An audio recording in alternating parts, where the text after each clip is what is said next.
Anna, Gary said, think you could give us some AT? There's 6 IFVs nearby, and we might be able to take care of a couple of them for you before we bug out.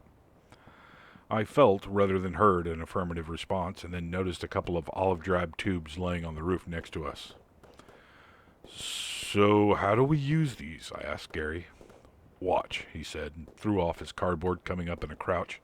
He took one of the tubes and extended it, then flipped out an eyepiece. He pointed to one of those switches with the safety covers on the side. This is a safety. You gotta flip this cover up and hit the switch to arm it. I grabbed the other tube and followed his example. We armed the missiles inside, and as per his instructions, I centered the reticule on one of the tanks and pulled back on the trigger slightly.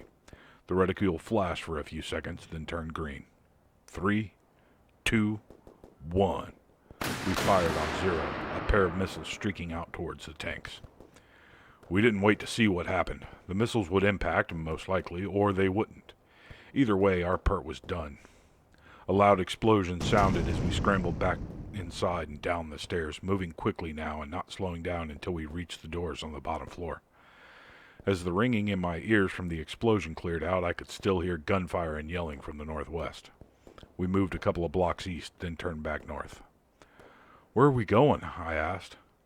To spike that Artie, Gary answered, peeking around a corner quickly. They're right there. Now listen, I've got some C4 here in a remote clacker. When we turn the corner, you're going to have to do more than just spray and pray with your never-ending magazine there. We need to take out the guards first. Those are the guys with the rifles. Once they're down, we can shoot the gun crews if they're still around. Once the area's clear, I'll plant the explosives on the guns, and then we'll beat feet west to meet up with Anna. Got it? I nodded. I think so. Shoot the guys with the guns first, then the guys without guns, then wait for you, and then we run for the west. That's it, Gary said, clapping me on the back. Hey, one more thing. I looked over at him. What? Your pants are dry. I glanced down. Huh, would you look at that? Just then, Sarissa and Kathy appeared next to us. Hey, Sarissa said brightly. Need a hand? Kathy was holding a submachine gun like mine, only she didn't have unlimited ammo, so she had a bunch of magazines stuffed into pouches on her body armor. She looked very tiny in the armor, knee and elbow pads and helmets that Inanna had insisted the both of us wear. I probably looked like a cosplaying idiot myself, so I didn't say anything. Sarissa was dressed like Inanna, t-shirt and thin body armor, light jeans, and carrying an assault rifle. Inanna had an American-style AR-15, but Sarissa had the same AK variant the soldiers here were using.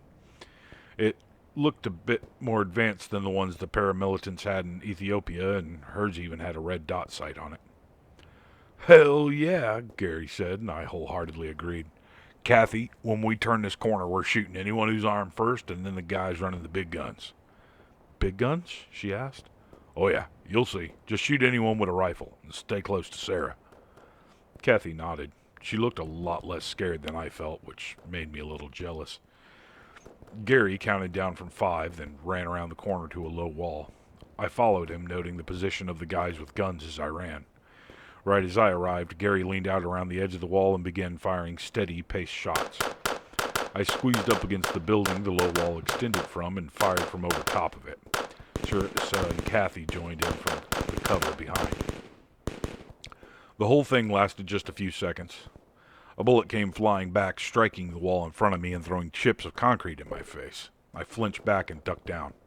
I didn't think sticking my head back up would be a good idea, and Gary was blocking me from shooting around the end, so I stayed low until the gunfire ended. Everything was quiet. Even the distant gunshots from Inanna's battle were gone. Straining my ears, I thought I heard revving engines. Sarissa, Inanna's got like 4 tanks that are probably coming for her. Can you help her? I could, but she won't need it, Sarissa responded, smiling at me. I blinked, confused for a second, and then I hit me. Duh, goddess of war. As if on cue, a series of explosions sounded from a few blocks away. That would be the end of those fighting vehicles, Sarissa said. Kathy walked forward and began speaking to Gary, who was applying gray putty to the base of the big guns. He handed her some paper-wrapped bricks and what looked like USB sticks, and she moved to another one. Inanna suddenly appeared. You guys done spiking the cannons yet? Just about, Gary said. He finished what he was doing and walked over to check the guns Kathy had handled. After a moment, he made a wrap-it-up gesture, and we all headed back to the west. We found a sturdy-looking storefront with thick concrete walls a few blocks away and piled inside. Gary held his clacker out by the door and squeezed it 3 times. The explosion that followed was the loudest one yet. "So where's this museum at?" I asked Sarissa once the ringing in my ears was down to a manageable level. She shrugged. "Somewhere in this neighborhood. I'm not sure exactly, and that's why I suspect it's there." "Are you making progress with getting access to the secrets Fulla is protecting?" "Not really," she shook her head. "The timescale for that will be measured in decades. It's not something we can count on. I just knew from other avenues that there was a museum of Varangian artifacts here, and when I couldn't pinpoint the exact location..." "So should we split up and search for it?" Kathy asked. Inanna shook her head.